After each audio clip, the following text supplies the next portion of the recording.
I want to speak today a little bit about practice and the challenges that arise in practice. And maybe to clarify first that when I say practice, I don't mean we are becoming presence. Because presence is already here, it's always already here. You can take a moment, don't take just my words for it. Check on your own right now. Beautiful. Presence is already always here. So when I speak about practice, I'm speaking about breaking of this habit of relying on the mind.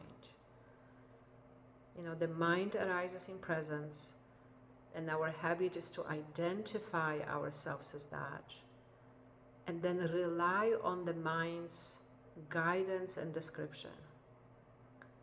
So again, when we sit together, we are not becoming presence. Sure, you know, when we sit together, it's so much easier to recognize the naturally present spaciousness of our true nature. However, what we really are learning is to, over and over and over, to break the reliance on the mind. You know, and as you know, sometimes that takes longer or shorter, it depends. It depends on the momentum that we have, it depends on the level of desire for truth or the commitment to presence.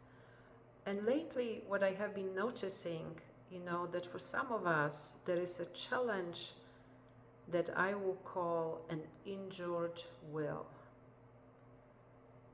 That there is a challenge to master enough motivation, and not just master enough motivation, but also to trust enough that what you are doing is okay, that you are doing it well, that you are doing it right.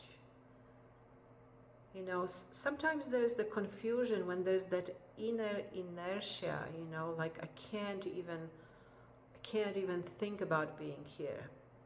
You know, many elements come into that, the nervous system, the, you know, fight, flight, freeze, overwhelm, collapse, how the brain and the nervous system are not functioning well in a moment.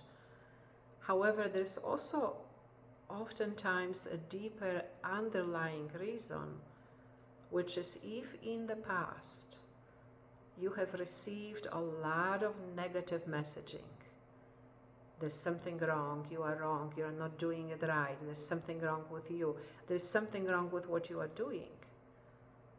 You know, and many of us, and that's often part of trauma past, many of us have received those messages directly, verbally, non-verbally, in many different ways.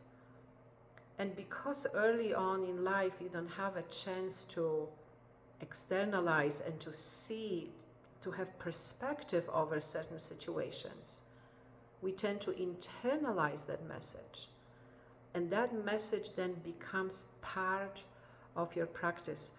Of course, no matter what is going on in your life, you know, if you are applying yourself to work, if you are applying yourself relationally, if you are applying yourself to spiritual practice, that message is going to show up consciously or subconsciously.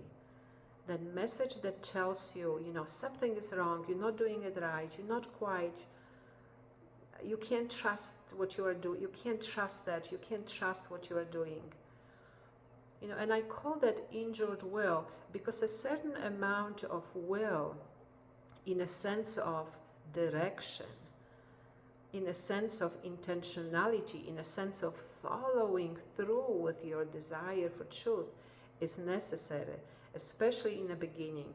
Especially in the beginning when we apply ourselves to that, when we need to remind ourselves over and over and over and over again, can I be here?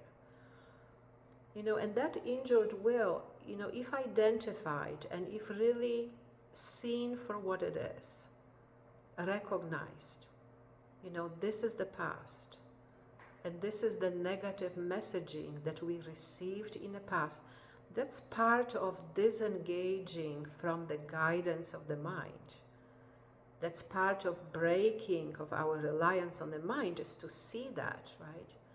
Because if unseen, it operates in a shadow, it operates in the background, and we just don't quite understand why we don't have enough motivation, even though we do have the desire for truth, and yet it's not quite taking us through to see that messaging, to recognize it, to say, oh wow, I see that, I recognize that, that's the past. And I want to say that's very different than, because somebody brought that up to me at some point, maybe if you have been reading Papaji's Nothing Ever Happened, beautiful, amazing 3-volume biography that I encourage everybody to read if you haven't.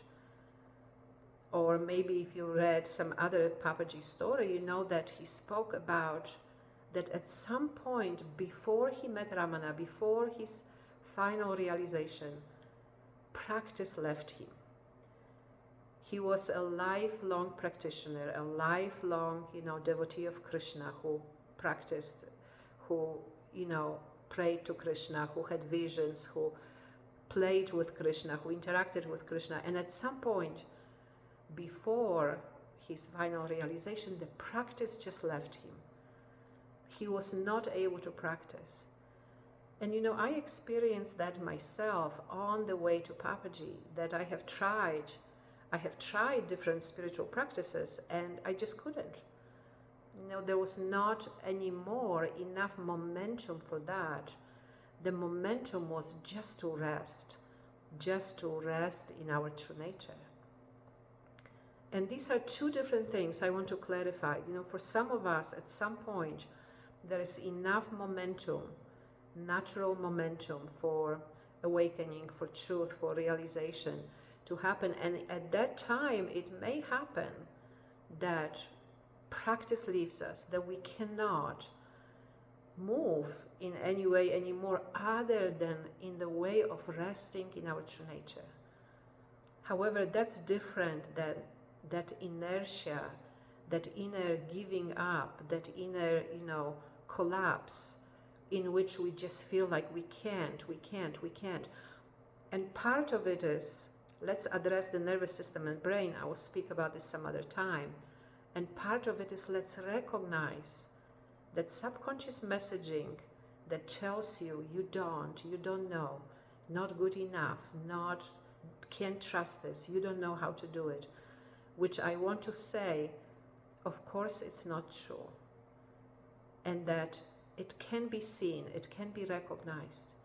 And by seeing that, we really create a much greater momentum for presence.